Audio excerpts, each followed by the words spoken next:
ಕೃಷಿ ಉತ್ಪನ್ನ ಮಾರುಕಟ್ಟೆ APMC ಅಂದರೆ ಕೃಷಿ ಚಟುವಟಿಕೆಗಳು ನಡೆಯುವಂತಹ ಜಾಗ.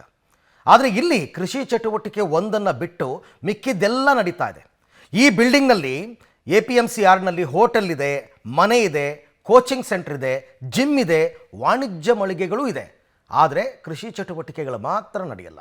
ಇಷ್ಟಕ್ಕೂ ಈ ಘಟನೆ ನಡೆದಿರೋದಾದರೂ ಎಲ್ಲಿ, ಯಾರ ಕುಮ್ಮಕ್ಕಿನಿಂದ ಇವೆಲ್ಲ ನಡೀತಾ ಇದೆ, ಬನ್ನಿ ನೋಡೋಣ. ಜಮಖಂಡಿ APMCಯಲ್ಲಿ ಅಂಧ ದರ್ಬಾರ್. ಕೃಷಿ ಉತ್ಪನ್ನ ಮಾರುಕಟ್ಟೆಯಲ್ಲಿ ಕೃಷಿ ಚಟುವಟಿಕೆಗಳೇ ಮಾಯ. APMC ಯಾರ್ಡ್ನಲ್ಲಿ ವಾಣಿಜ್ಯ ಮಳಿಗೆಗಳ ಹಾವಳಿ.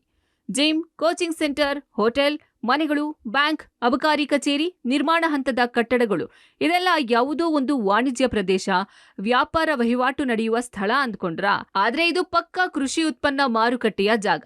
ಬಾಗಲಕೋಟೆ ಜಿಲ್ಲೆ ಜಮಖಂಡಿ ನಗರದಲ್ಲಿನ APMCಯಲ್ಲಿ ನಡೆಯಬೇಕಾದ ಒಂದೇ ಒಂದು ಚಟುವಟಿಕೆಗಳು ನಡೀತಾ ಇಲ್ಲ. ಈ APMC ಮಾರುಕಟ್ಟೆಯಲ್ಲಿ ಈಗ ಪ್ರಭಾವಿಗಳದ್ದೇ ದರ್ಬಾರ್.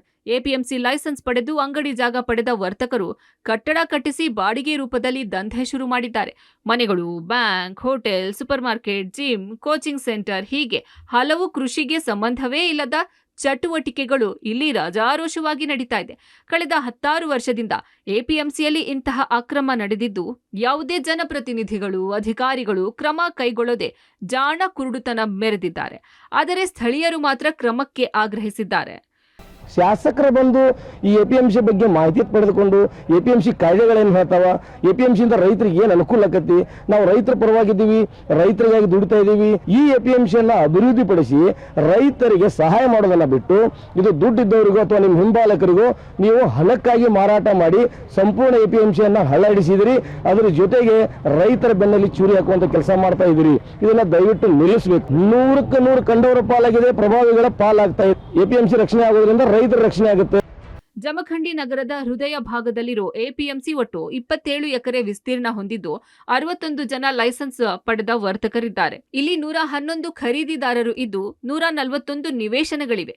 ನಿವೇಶನ ಪಡೆದ ದಲ್ಲಾಳಿಗಳು, ಖರೀದಿದಾರರು, ಪ್ರಭಾವಿಗಳೆಲ್ಲ ಶ್ರೀಮಂತರಾಗಿದ್ದು ಇತರೆ ಚಟುವಟಿಕೆಗಳಿಗೆ ಕಟ್ಟಡಗಳನ್ನ ಕಟ್ಟಿಸಿ ಬಾಡಿಗೆ ಕೊಟ್ಟು ಹಣ ಹೊಡೆಯುವ ದಂಧೆ ನಡೆಸಿದ್ದಾರೆ. ಇನ್ನು ಈ ಬಗ್ಗೆ APMC ಅಧಿಕಾರಿಗಳನ್ನ ಕೇಳಿದ್ರೆ ಬರೀ ಹಾರಿಕೆ ಉತ್ತರ ಕೊಡ್ತಿದ್ದಾರೆ.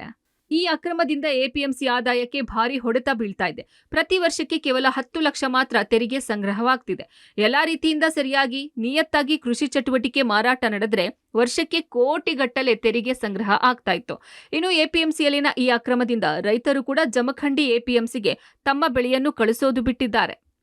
ಇಲ್ಲಿ ಕೃಷಿ ಉತ್ಪನ್ನ ಮಾರುಕಟ್ಟೆಯಲ್ಲಿ ರೈತರಿಗೆ ಏನು ಸವಲತ್ತು ಆಗ್ಬೇಕು, ಏನು ಆಗವಾಲ್ದಾಗೈತಿ. ಇಲ್ಲಿ 100ಕ್ಕಿಂತಲೂ ಹೆಚ್ಚು ಇಲ್ಲಿಗಲ್ಗಳು ಅದಾವ. ಇಲ್ಲಿ ಅದೆಲ್ಲ ಕಬ್ಜಾ ಮಾಡ್ಕೋತ ಇಲ್ಲಿ ಅಂದಾದುಂದಿ ದರ್ಬಾರ ನಡೆದೈತಿ. ಇಲ್ಲಿ ಅಂದಾದುಂದಿ ದರ್ಬಾರ ಅಂದ್ರೆ ಏನ, ಬಿಸ್ನೆಸ್ ಬೇರೆ ನಡೆದು ಬಿಟ್ಟವ್ರೆ.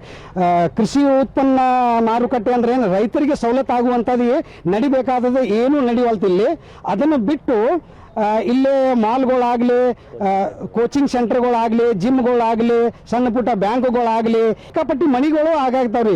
ಆದ್ರೆ ರೈತರಿಗೆ ಸಿಗುವಂಥದ್ದು ಸವಲತ್ತು ಏನು ಇಲ್ಲಿ ಕೃಷಿ ಮಾರುಕಟ್ಟೆ ಅಂತ ಅವ್ರಿಗೆ ಏನು ಇಲ್ಲ. ಹಾಗಾಗಿ ಒಟ್ನಲ್ಲಿ ಕೃಷಿ ಬಗ್ಗೆ ಒಂದು ಸದುದ್ದೇಶ ಇಟ್ಟುಕೊಂಡು ಆರಂಭವಾದ APMC ಈಗ ಅನ್ಯ ಚಟುವಟಿಕೆಗಳ ಮೂಲಕ ತನ್ನ ಅಸ್ತಿತ್ವ ಕಳೆದುಕೊಳ್ಳುತ್ತಿದೆ.